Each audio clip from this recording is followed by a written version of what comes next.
नमस्ते साथियों। अभी तक हम लोगों ने पाचन तंत्र देखा। पाचन तंत्र में जो सहायक ग्रंथियां हैं उनके बारे में हम लोग देखते हैं इस वीडियो में।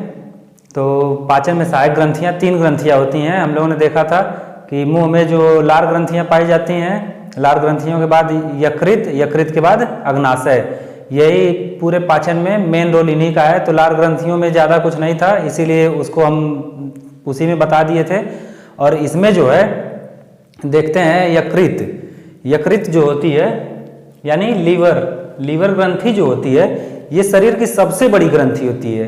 लीवर ग्रंथि जो होती है वो शरीर की सबसे बड़ी ग्रंथि होती है, जिसको लोक भाषा में हम लोग कलेजी भी कहते हैं। लोक भाषा में हम लोग कलेजी भी कहते हैं, जो कि धूसर रंग की होती है यानी ग्रे कलर की। ये मतलब गहरे धूसर रंग की होती है यानी डार्क ग्रे कलर की, जिसे हम लोग लोक भाषा में कलेजी कहते हैं। ये शरीर की सबसे बड़ी ग्रंथि यकृत होती है, जो कि 1.5 से 2 किलो की रचना होती है। इसकी यकृत की 1.5 से 2 किलो की रचना होती है।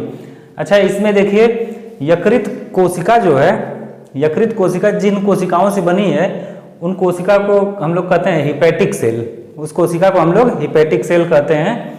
हिपैटिक सेल के अंदर पित्त रस निकलता है, यानी यकृत से पित्त रस निकलता है। पित्त रस जो निकलता है और यकृत में ही यानी हिपैटिक सेल में ही गगरी सी रचना होती है। गगरी सी रचना होती है जिसे पित्ताशय कहते हैं, जिसमें पित्त स्टोर होता है, उसी को पित्ताशय कहते हैं। तो ये रक्त परिसंचरण के दौरान ना, जैसे ब्लड सर्कुलेशन जब होता है तो उसमें से पीले रंग का जहरीला पदार्थ निकलता है। जब रक्त परिसंचरण होता है तो उसमें से पीले रंग का जहरीला पदार्थ निकलता है, जिसे हम लोग ब्लूरुबिन कहते हैं। क्या कहते हैं? ब्लूरुबिन।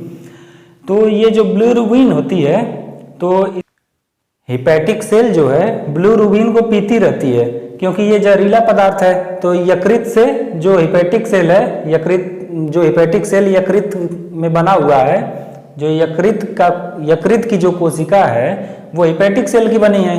तो हिपैटिक सेल रक्त परिसंचरण के दौरान ब्लूरुबिन को पीती रहती हैं, जिसे पित्त में बदलती रहती हैं। ब्लूरुबिन को ही यकृत जो है पित्त में बदलती रहती है। और पित्त वाहिनी द्वारा ग्रहणी या पक्वाशय में भेजती रहती हैं। पित्त वाहिनी द्वारा ग्रहणी या पक्वाशय यानी डियोडेनम में जाती हैं। तो ये ग्रहणी या पक्वाशय में जो पित्त जाता है पित्त वाहिनी द्वारा, तो ये इमल्सिफाइड वसा का पाचन करता है। ये इमल्सिफाइड वसा का पाचन करता है। हम लोगों ने वसा जो होती है इमल्सिफाइड वसा, जिसमें हम लोग देखे थे कि जल, पित्त और वसा होती है। जल, पित्त और वसा को ही इमल्सिफाइड वसा कहा जाता है। कि जो पित्त वाहिनी द्वारा ग्रहणी या पक्वाशय में आता है तो वही इमल्सिफाइड वसा का पाचन करती हैं। अगर देखते होंगे कभी कभी हम लोग गंदा पानी या फिर किसी कारणवश पित्त वाहिनी जो होती हैं अवरोधी हो जाती हैं। पित्त वाहिनी जो होती हैं अवरोधी हो जाती हैं। जब ये अवरोधी हो जाती हैं तो पित्त का निर्माण जो होता है वो नहीं हो पाता है। ठीक, जो पित्त का निर्माण होता है वो नहीं हो पाता है। तो पित्त रस जो होता है वो ग्रहणी में नहीं पहुंच पाता है। पित्त रस जो होता है वो ग्रहणी में नहीं पहुंच पाता है, क्योंकि हम लोग देखे थे यहाँ पे कि हिपैटिक सेल जो होती हैं ब्लूरुबिन को पीती रहती हैं। हिपैटिक सेल जो होती हैं ब्लूरुबिन को पीती रहती हैं और पित्त में बदलती रहती हैं।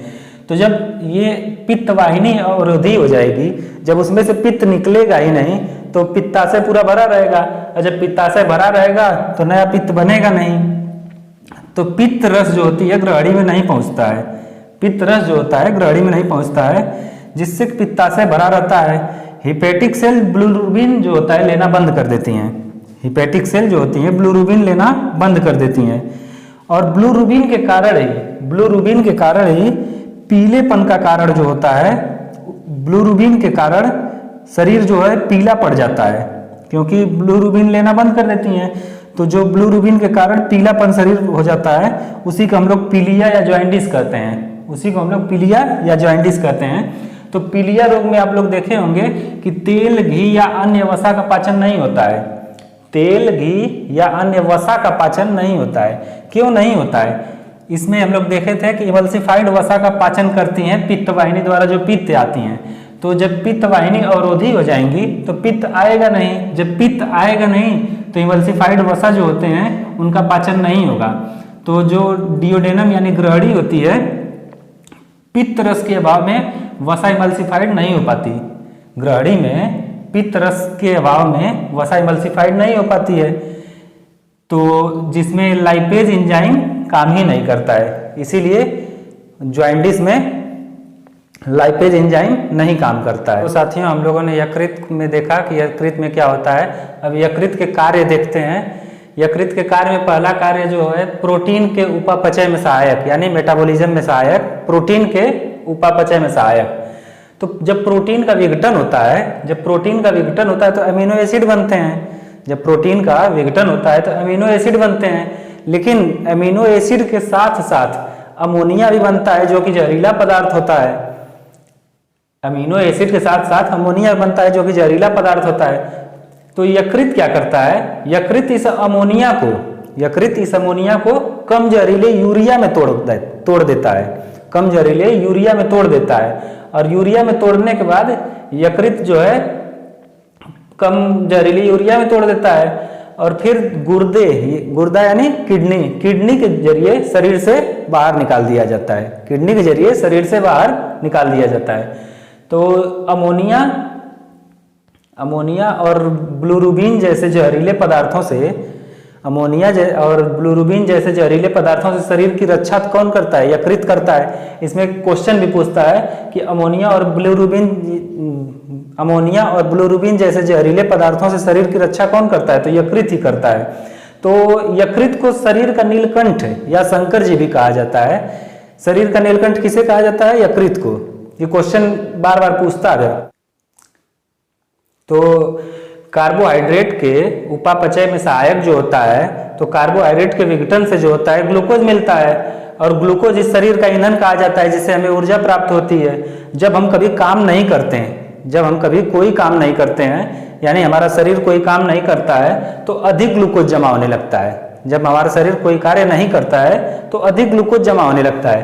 तो अधिक ग्लूकोज जमा होने के कारण ग्लूकोज जो है वो ग्लाइकोजन में बदल जाता है, ग्लूकोज जो है ग्लाइकोजन में बदल जाता है। लेकिन देखे होंगे जब कभी हम भूखे रहते हैं, जब भी कभी हम भूखे रहते हैं तो भूखे रहने पर यकृत क्या करता है, यकृत इसी ग्लाइकोजन को ग्लूकोज में परिवर्तित कर देता है, जिससे कि हमारे शरीर को ऊर्जा प्राप्त होती है। फिर उसके बाद हम लोग देखेंगे वसा के उपापचय में सहायक। वसा के उपापचय में सहायक, तो जब वसा की कमी होती है, मान लीजिए जब शरीर में वसा की कमी होती है तो ठंडी लगती है। जब शरीर में वसा की कमी होती है तो ठंड लगेगी। जैसे दुबले पतले लोग होते हैं उन लोगों को ठंडी ज़्यादा लगती है क्योंकि उनमें वसा की कमी होती है। तो यकृत क्या करता है, यकृत जो कार्बोहाइड्रेट होता है तो कार्बोहाइड्रेट को वसा में बदल देता है। यकृत जो है उस कार्बोहाइड्रेट को वसा में बदलकर ताप को नियंत्रित रखता है। यकृत जो है कार्बोहाइड्रेट को वसा में बदलकर ताप को नियंत्रित रखता है। तो इस तरह से हम लोग देखते हैं तो यकृत जो है शरीर की सभी संकटकालीन परिस्थितियों में सहायक है। यकृत जो है शरीर की सभी संकटकालीन परिस्थितियों में सहायक है। साथियों, हम लोग पहले इसको समझ लेते हैं ग्रंथियां क्या होती हैं। ग्रंथियां क्या होती हैं, ग्रंथियां अगर इसको समझें हम लोग तो ग्रंथियों को समझने के लिए शरीर में से जो भी कुछ निकलता है, जहाँ से स्राव होता है, स्राव यानी रिसाव, कोई भी एंजाइम का रिसाव होता है या फिर किसी भी तरह का स्राव होता है, उसी को हम लोग ग्रंथि कहते हैं। जो कि हम लोगों ने यकृत देख लिया। उसके बाद हम लोग देखते हैं अग्नाशय। अग्नाशय यानी पैनक्रियाज। पैनक्रियाज का यही डिजाइन होता है, पत्ती नुमा संरचना होती है जो कि पक्वाशय में इसका खुलता है।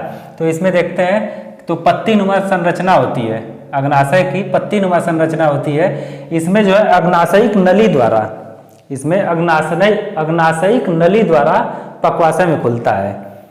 अग्नाशय जो अग्नाशयिक नली द्वारा पक्वाशय में खुलता है, जिससे कि अग्नाशयिक रस निकलता है, जो कि पक्वाशय में जब जाता है अग्नाशयिक रस, तो जो पक्वाशय के एंजाइम होते हैं, पकवासे के जो एंजाइम होते हैं उनकी क्रिया को तेज कर देता है, उनकी क्रिया को तेज कर देता है। इसी में अग्नाशय में ही यहाँ पर देखेंगे तो एक लैंगरहंस दीपिका पाई जाती है, लैंगरहंस दीपिका। तो यही दीपिका कोशिका जो होती है, यही लैंगरहंस दीपिका कोशिका जो होती हैं, इंसुलिन हार्मोन का निर्माण करती हैं, इंसुलिन हार्मोन का निर्माण करती है। इस इंसुलिन हार्मोन की खोज किसने की थी? तो बेंटिक और बेस्ट ने, बेंटिक और बेस्ट ने। तो इंसुलिन जो है, इंसुलिन का कार्य यह होता है कि शरीर में जो ग्लूकोज होते हैं, शरीर में जो ग्लूकोज होते हैं उसको ग्लाइकोजन में यकृत की मदद से परिवर्तित कर देता है। ग्लूकोज जो होते हैं ग्लाइकोजन में परिवर्तित यकृत की मदद से करता है। और इसमें देखते हैं हम लोग, इंसुलिन का स्राव अगर कम हो जाए, इंसुलिन का स्राव अगर कम हो जाए शरीर में इंसुलिन का स्राव अगर कम हो जाए तो ग्लूकोज जो है ग्लाइकोजन में बदलने में यकृत की मदद नहीं कर पाता है। ग्लूकोज जो है ग्लाइकोजन में बदलने के लिए यकृत की मदद नहीं कर पाता है, जिससे कि रक्त में ग्लूकोज की मात्रा अधिक हो जाती है, जिससे कि रक्त में ग्लूकोज की मात्रा अधिक हो जाती है। इसी को ब्लड शुगर या डायबिटीज या मधुमेह कहते हैं, इसी को ब्लड शुगर या डायबिटीज या मधुमेह कहते हैं। सर्वाधिक प्रभावित अंग जो होता है शरीर का सर्वाधिक प्रभावित अंग जो होता है मधुमेह से, जो गुर्दा होता है, गुर्दा यानी किडनी। और इसके अलावा जो होता है, इसके अलावा गुर्दा के अलावा जो प्रभावित अंग होते हैं, तो आंखें भी होती हैं, हृदय भी प्रभावित होता है, आंखें भी होती हैं और हृदय भी प्रभावित होता है। तो इसमें ग्लूकोज को कंट्रोल करने के लिए व्यायाम कर सकते हैं, ग्लूकोज को कंट्रोल करने के लिए व्यायाम कर सकते हैं। और इसको कंट्रोल करने के लिए एक तो सेवन करने में मेथी और जामुन का प्रयोग कर सकते हैं, मेथी और जामुन का सेवन कर सकते हैं, जिससे कि डायबिटीज का कंट्रोल होगा।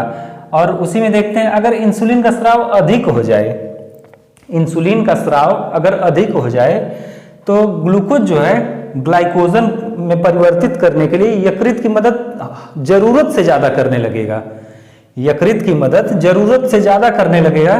तो जितने ग्लूकोज भी रहेंगे वो भी ग्लाइकोजन में परिवर्तित हो जाएंगे। तो आवश्यक ग्लूकोज जो होते हैं वो भी ग्लाइकोजन में परिवर्तित हो जाएंगे, जिससे कि हमारे शरीर को ऊर्जा ग्लूकोज की वजह से ही मिलती है। तो ऊर्जा की कमी होने लगती है, हमारे शरीर में ऊर्जा की कमी होने लगेगी।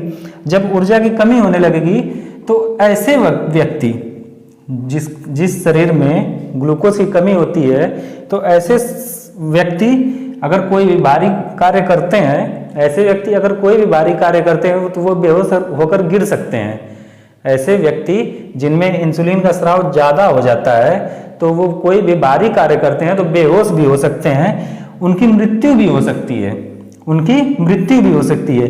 इसी को इंसुलिन आघात या हाइपरग्लाइसीमिया कहा जाता है, इसी को इंसुलिन आघात या हाइपरग्लाइसीमिया का रोग कहा जाता है।